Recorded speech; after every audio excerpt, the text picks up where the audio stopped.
77ാമത് ഗണതന്ത്ര ദിവസം ആഘോഷിക്കുക. മറ്റെല്ലാവരെയും പോലെ ഡിസിക്ക് നമ്മൾ ഈ ആഘോഷം പൊടിപിടിക്കുക. സ്വാതന്ത്ര്യലബ്ധിക്ക് ശേഷം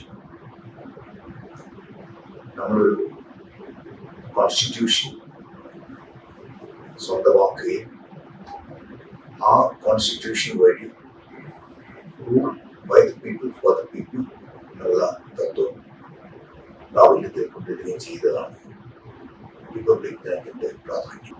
നമ്മുടെ രാഷ്ട്രപിതാവും രാഷ്ട്രശില്പിയും അതുപോലെ തന്നെ രാഷ്ട്രത്തിന്റെ നേതാക്കളും പ്രത്യേകിച്ചും ഡോക്ടർ BR അംബേദ്കറും ഒക്കെ നമുക്കൊരു ലോകത്ത് ഏറ്റവും ബൃഹത്തായ കോൺസ്റ്റിറ്റ്യൂഷൻ നൽകാൻ വേണ്ടി പ്രയത്നിച്ചവരുമെല്ലാം നമുക്കറിയാവുന്നതാണ്.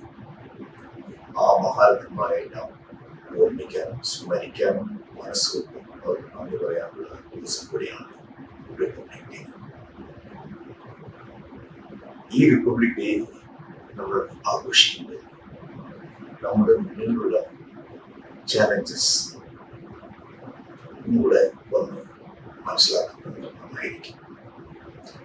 ലോകം തന്നെ മുഴുവനായിട്ടുള്ള വേൾഡ് ഓർഡർ ഇല്ലാതായ ഒരു ചുറ്റുപാടിലാണ് ഇപ്പോൾ വർദ്ധിക്കുന്നത്.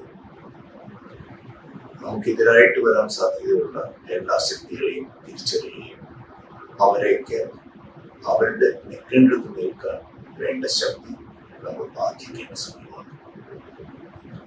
കഴിഞ്ഞ വർഷം ഓപ്പറേഷൻ സിന്ദൂർ നടന്നിരുന്നു. അതിൻ്റെ ഫലം ഒക്കെ നമുക്ക് നല്ലോണം അറിയാവുന്നതാണ്.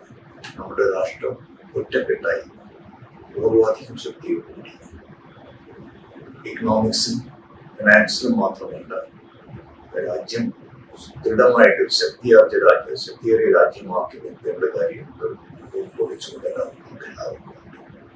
അപ്പൊ നമ്മളെല്ലാവരും ഒറ്റക്കെട്ടായി നിന്ന് ഈ റിപ്പബ്ലിക് ഡേ ആഘോഷിക്കുന്നത് പോലെ തന്നെ നമ്മുടെ രാജ്യത്തെ കൂടുതൽ ശക്തിപ്പെടുത്താനും ചിത്രശക്തികളെ തുരത്താൻ യത്നിക്കണം എന്നുകൂടെ പറഞ്ഞുകൊണ്ട് ഞാൻ ഈ എൻ്റെ വാക്കുകൾ ചുരുക്കുന്നു.